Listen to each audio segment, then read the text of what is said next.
सजना है मुझे सजना के लिए की 5th वीडियो में आप सभी का बहुत बहुत स्वागत है। कहिए कैसे हैं आप? आज मैं बात करूंगी सुहाग की एक स्पेशल चीज़ यानी कि मंगलसूत्र, जो कि बहुत ही स्पेशल होता है हर सुहागिन स्त्री के लिए। ऐसा इसमें बहुत सारी चीज़ें हैं, क्या क्या रिज़ल्ट होते हैं, क्या करना चाहिए, क्या नहीं करना चाहिए, क्या गलत करते हैं, उन सभी चीज़ों पे मैं आज प्रकाश डालने वाली है। तो चलिए शुरू करते हैं आज की वीडियो। लेकिन उससे पहले अगर अभी तक आपने मेरा चैनल सब्सक्राइब नहीं किया तो फटाफट से कर लीजिए। इस समय मेरी लगातार सीरीज़ के रूप में वीडियोज़ आ रही हैं। आप अगर कुछ वीडियो आपने छोड़ दी हैं तो उनको प्लीज़ दोबारा देखिए, और जो रह गई हैं क्योंकि ये बहुत ही स्पेशल है, इसमें आपको पूरी जानकारी मिल रही है खास करवा चौथ के लिए। चलिए शुरू करते हैं आज की वीडियो।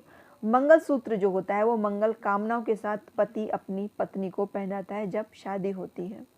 इसी के साथ संपूर्ण जो विवाह है वो संपन्न माना जाता है। बाद में सारी जब विधियां हो जाती हैं शादी की, उसके बाद में लड़का लड़की की मांग में सिंदूर भरता है और गले में मंगलसूत्र पहनाता है। जो मंगलसूत्र का जो पहले प्रचलन था, जो सही रूप में मायने में जो था, ये अब उसका नवीनतम रूप है। लेकिन जो पहले था वो क्या था, एक धागे को सिंदूर में रंगा जाता था और उसमें एक जो हल्दी की गांठ होती है वो क्या होती है, शुभता का प्रतीक भी होती है और वो एंटीबायोटिक होती थी, उसको बांधा जाता था और वो इस तरह से मंगलसूत्र बन जाता था।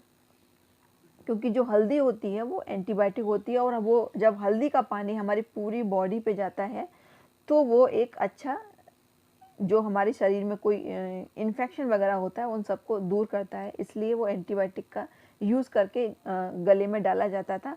लेकिन अब जो मंगलसूत्र है उसका धीरे धीरे करके नवीनतम रूप जो आ गया, अब तो नई नई तरह के जो मंगलसूत्र इतनी डिज़ाइनों में मिलते हैं, एक के बाद एक नई नई डायमंड के भी आ गए हैं और सोने चांदी के तो वैसे चलते ही थे। मेन जो होता है मंगलसूत्र में जो चीज़ें होनी चाहिए, दो चीज़ बहुत ही इम्पोर्टेंट हैं। वो है कि जो मंगलसूत्र का जो धागा है वो पीला होना चाहिए, यानी कि बृहस्पति ग्रह से रिलेटेड है ये। बृहस्पति देव जो हैं वो हमारी वैवाहिक जीवन को सफल बनाते हैं, उसमें जितनी खुशियाँ होती हैं उन सभी को लाते हैं, हमारे जीवन में सुख समृद्धि का प्रतीक भी होते हैं।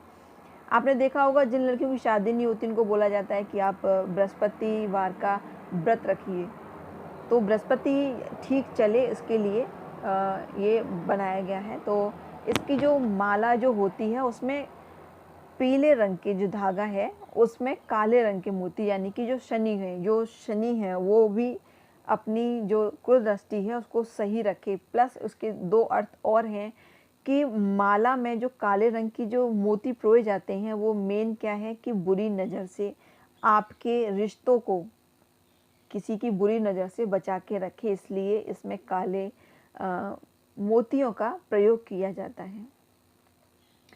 आपका मंगलसूत्र चाहे किसी भी धातु का हो, लेकिन अगर वो सोने का है तो बहुत ही अच्छा शुभ फल देता है। सोना का बहुत ही अच्छा रहता है और उसका जो परिणाम होता है वो भी अच्छा होता है, क्योंकि सोने में की जो धातु होती है वो बहुत ही शुद्ध पवित्र मानी जाती है और वो आपके हृदय के पास रहती है, तो उसकी जो हार्ट बीट है उसको भी नियंत्रण मिलता है। और क्योंकि शादी के बाद एक स्त्री के जीवन में बहुत सारी जिम्मेदारियां आती हैं, बहुत सारी उतार चढ़ाव आते हैं, उसको अपने मन को शांत रखने के लिए, उसको सही दिशा देने के लिए मंगलसूत्र का प्रयोग किया जाता है। मंगलसूत्र का प्रयोग माँ गौरी को भी रिप्रेजेंट करता है। माँ गौरी जो हैं वो मंगल देती हैं। और एक बात और, वैसे आप किसी भी दिन इसको मंगलसूत्र को धारण कर सकती हैं, लेकिन मंगलवार को मंगलसूत्र ना तो खरीदना चाहिए और ना ही पहनना चाहिए। अब आती है बात कि मंगलसूत्र को किस तरह से पहनना चाहिए। जब आप मंगलसूत्र कोई खरीदते हैं, वैसे तो मंगलसूत्र आप डेली के यूज़ में जो भी आप पहनते हैं उसको बार बार उतारना और पहनना शुभ नहीं माना जाता है। जब आपने एक बार मंगलसूत्र पहन लिया तो वो जब तक चल रहा है आप उसको पहनिए।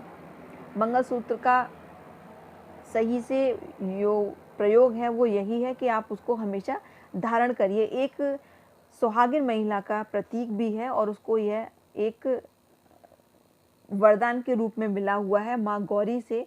माँ गौरी का वरदान होता है इसमें, जो कि जो लॉकेट होता है, जो सोना होता है, माँ गौरी का प्रतीक माना जाता है। और इसमें जो काले मोती हैं वो भगवान शिव को रिप्रेजेंट करते हैं एक मान्यता के अनुसार।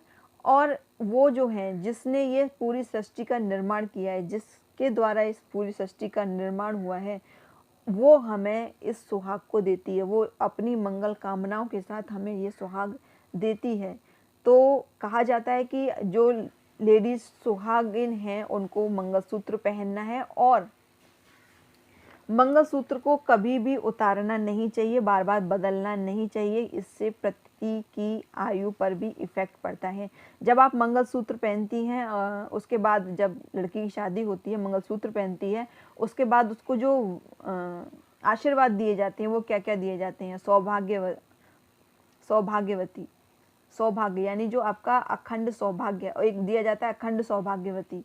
तो हमेशा जो आपका सौभाग्य है, जो अच्छा आपका भाग्य है, वो हमेशा अखंड रहे। अखंड यानी कि जो टूटे ना, ऐसा वर आपको दिया जाता है। वो इसीलिए दिया जाता है कि आपकी पति की जो आयु है, जो समृद्धि है, उसमें वृद्धि हो, आपका यश बढ़े। मंगलसूत्र को जब भी आपको धारण करना होता है तो उससे पहले आप जो माता गौरी हैं या माता पार्वती हैं, माता गौरी जो हैं पार्वती का ही रूप है, उनको आप समक्ष रख के अपने पति की और अपनी अच्छे रिश्तों की कामना करते हुए, लंबी उम्र की कामना करते हुए इसको माँ के चरणों में रखना चाहिए। उसके बाद शुभ मुहूर्त में आपको ये धारण करना चाहिए। अगर आप इसको चेंज कर रहे हैं, वैसे चेंज नहीं करना चाहिए, जब तक चल रहा है बहुत ही सोच समझ के ये चीज़ें लेनी चाहिए। ये चीज़ें बार बार चेंज नहीं होती हैं, तो इन चीज़ों का आप अगर ले रहे हैं अपने लिए तो बहुत ही सोच समझ के इनको अपने यूज़ में लाना चाहिए कि आप किस तरह से इसको धारण कर सकती हैं। आपको कुछ लोग होते हैं बड़ा बड़ा आपको लेना होता है कि बड़ा मंगलसूत्र लेना चाहिए, लंबा होना चाहिए, लेकिन पहनने में अनकंफर्टेबल होते हैं तो फिर उसको आपको बार बार निकालना होता है। तो ऐसे ना करें। आप पहले से सुनिश्चित कर लीजिए कि आपको किस तरह का चाहिए, कैसा चाहिए, आप किस तरह से कंफर्टेबल हैं उसको धारण करने में। तो इन सब चीज़ों का ध्यान रखते हुए आप मंगलसूत्र को धारण कर सकते हैं और अपने पति की लंबी आयु के साथ, लंबी अच्छे रिश्तों के साथ, रिश्तों में मधुरता भी आती है मंगलसूत्र से। इन सभी कामनाओं को करते हुए माँ लक्ष्मी, माँ पार्वती और माँ गौरी से आप समक्ष रख के इसको आप धारण कर सकती हैं और अपने जीवन को सफल बना सकती हैं। अब मैं दूंगी अपने शब्दों को यहीं विराम, फिर मिलूंगी नेक्स्ट वीडियो में। तब तक के लिए नमस्कार।